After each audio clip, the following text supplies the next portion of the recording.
Learners, आज हम इस वीडियो में पढ़ेंगे कंजम्पशन फंक्शन, उपभोग फलन। तो ये मैक्रो इकोनॉमिक्स का समष्टि अर्थशास्त्र का एक इम्पॉर्टेंट पार्ट है कि उपभोग क्या है।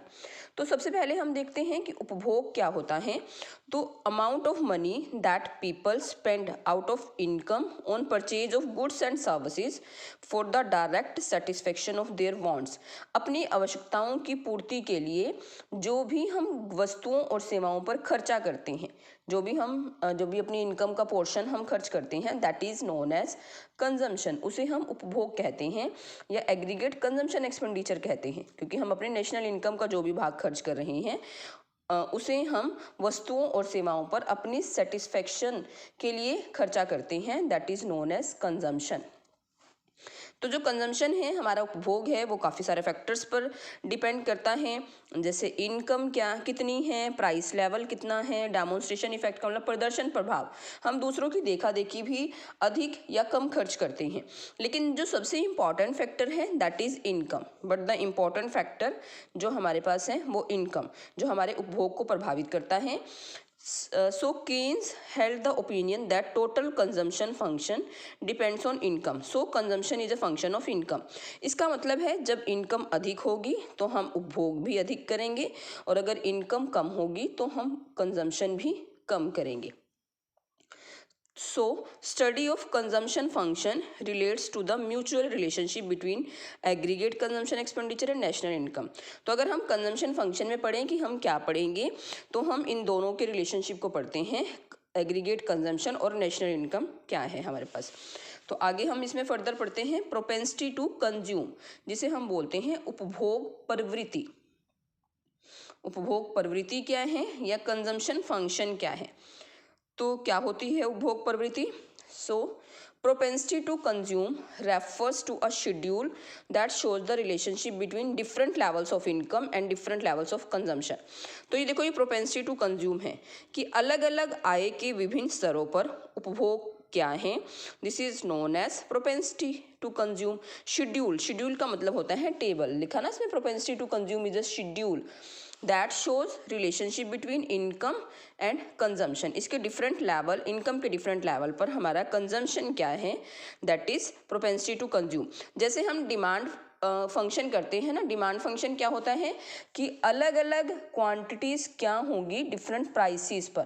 तो just as demand schedule shows different quantities of a good demanded at different prices, कि अलग अलग कीमतों पर अलग अलग क्वांटिटी क्या है, क्वांटिटी डिमांडेड क्या है। उसी तरह से जो प्रोपेंसिटी टू कंज्यूम है वो हम देखते हैं कि आय के विभिन्न स्तरों पर उपभोग क्या होगा। So consumption function shows different level of consumption expenditure by the people at different levels of income. तो इसे हम कंजम्पशन, जो प्रोपेंसिटी टू कंज्यूम है उसकी जो रेशो है वो कंजम्पशन एंड इनकम।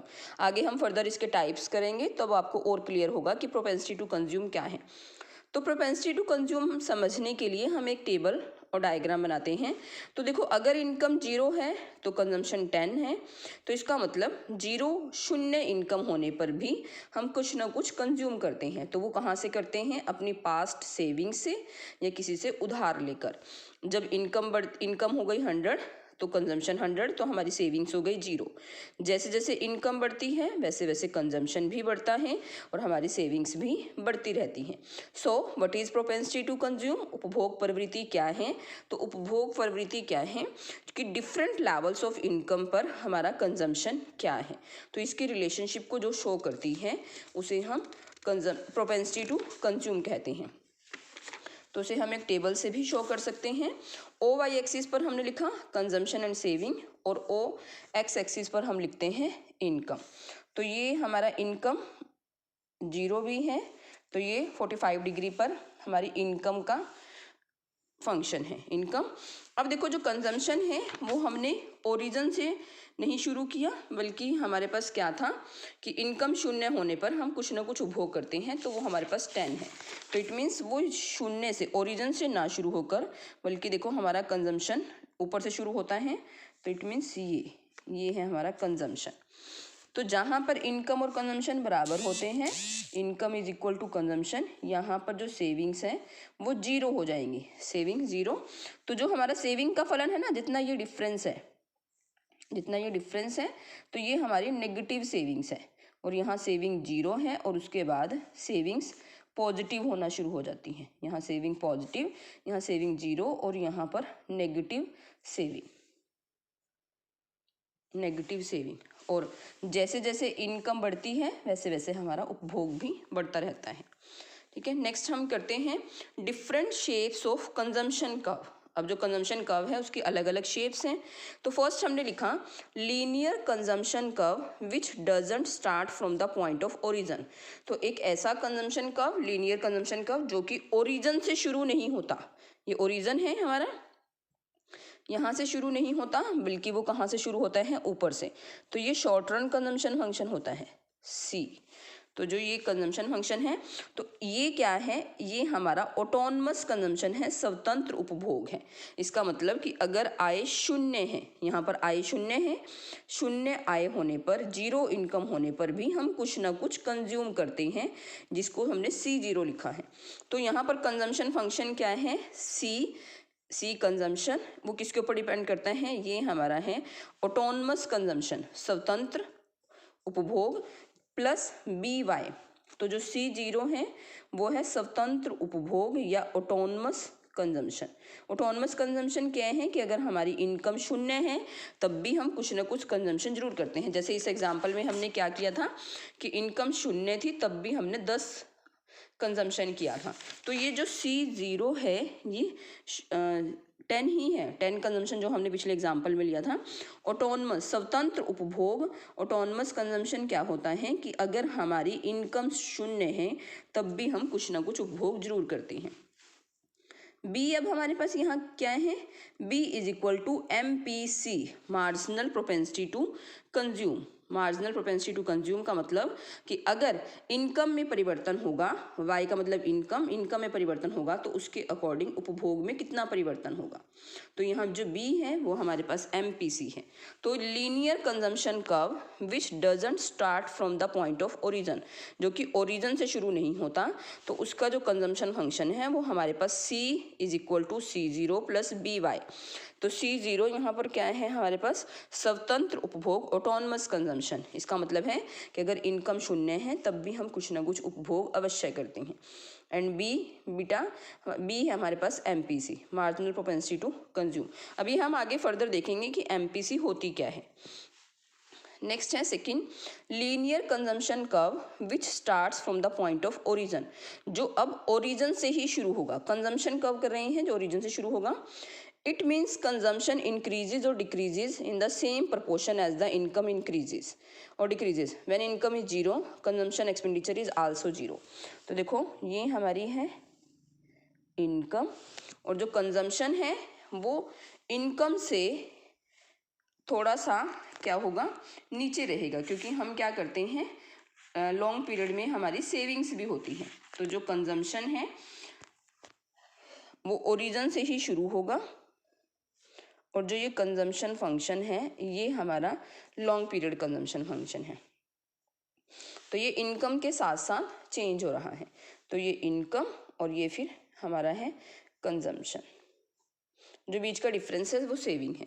तो इसको देखो हमारा कंजम्पशन फंक्शन क्या होगा, C is equal to BY। B यहाँ पर क्या है हमारे पास, B यहाँ पर MPC है, और ये लॉन्ग रन कंजम्पशन फंक्शन होता है। नेक्स्ट हमारे पास है नॉन लीनियर कंजम्पशन फंक्शन। जो कंजम्पशन फंक्शन है वो नॉन लीनियर भी हो सकता है। अब जो नॉन लीनियर कंजम्पशन फंक्शन क्या है कि इनकम के डिफरेंट लेवल्स पर जो कंजम्पशन में चेंजेस होता है वो उसका जो अनुपात है, उसकी जो रेशो है वो अलग अलग होगी। तो ये देखो इसमें हमने हमारे पास इनकम जो है, इनकम का फलन ये है OY, और जो कंजम्पशन है वो नॉन लीनियर कंजम्पशन फंक्शन है। तो देखो नॉन लीनियर कंजम्पशन फंक्शन ये हमारे पास है। तो यहाँ पर लीनियर कंजम्पशन फंक्शन ना लेकर बल्कि हमने नॉन लीनियर अरेखीय उपभोग वक्र लिया है। नेक्स्ट है हमारे पास features of propensity to consume, जो उपभोग प्रवृत्ति है उसके फीचर्स क्या हैं? फर्स्ट पॉइंट है साइकोलॉजिकल कॉन्सेप्ट। जो हमारा प्रोपेंसिटी टू कंज्यूम है वो साइकोलॉजी है। साइकोलॉजी का मतलब एक मनोवैज्ञानिक तत्व है कि हर एक व्यक्ति की जो साइकोलॉजी है ना वो अलग अलग होती है। It influence by many factor like taste of man, habits क्या हैं तो उसके अकॉर्डिंग वो खर्चा करता है। Unequal propensity to consume, it means propensity to consume of poor class is greater than the propensity to consume of rich people. जो अमीर लोगों की प्रोपेंसिटी टू कंज्यूम है वो पुअर पीपल से अधिक कम होती है। इट मीन्स रिच जो पीपल है वो कम खर्चा करते हैं, अपनी आय का कम भाग खर्च करते हैं, और जो पुअर क्लास है वो अपनी आय का लगभग सारा खर्च कर देते हैं। नेक्स्ट है income and employment depend on propensity to consume.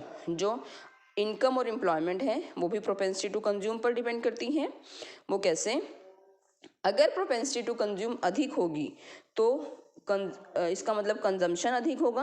Consumption अधिक होने से इनकम और एम्प्लॉयमेंट बढ़ेगी। इट मीन्स जब लोग ज़्यादा डिमांड करते हैं, ज़्यादा खर्चा करते हैं तो उसके कारण उत्पादन और अधिक होगा। उत्पादन अधिक होने से क्या होगा? इनकम इंक्रीज होगी, एम्प्लॉयमेंट। और इसी तरह से इसका उल्टा, अगर प्रोपेंसिटी टू कंज्यूम कम है, डिक्रीज होती है, तो इसका मतलब हमारा उपभोग कम होता है। उपभोग कम होने से प्रोडक्शन कम होगा, एम्प्लॉयमेंट कम होगी, इनकम कम होगी। तो प्रोपेंसिटी टू कंज्यूम इनकम और एम्प्लॉयमेंट पर डिपेंड करती है। नेक्स्ट है consumption in the short period. Short period में जो कंजम्पशन फंक्शन है वो ऐसा रहता है। C0 यहाँ पर है ऑटोनमस कंजम्पशन। शॉर्ट पीरियड में हम क्या करते हैं कि अगर हमारी इनकम शून्य है तब भी हम कुछ न कुछ कंजम्पशन जरूर करते हैं। इसका मतलब ये है कि अगर इनकम शून्य है तो हम जो हमारा कंजम्पशन है वो ऑटोनमस कंजम्पशन के बराबर होता है। तो ऐसा शॉर्ट पीरियड में है। And long run consumption function में क्या है? कोई भी हमारा ऑटोनमस कंजम्पशन नहीं होता। जो सारा कंजम्पशन है वो लॉन्ग रन कंजम्पशन फंक्शन इस तरह से है। C = βy। तो इस वीडियो में इतना ही, जिसमें हमने किया कि प्रोपेंसिटी टू कंज्यूम क्या है, कंजम्पशन फंक्शन क्या है, प्रोपेंसिटी टू कंज्यूम क्या है, उससे related table, different shapes of consumption का, linear, non linear, and next हमने की features of propensity to consume.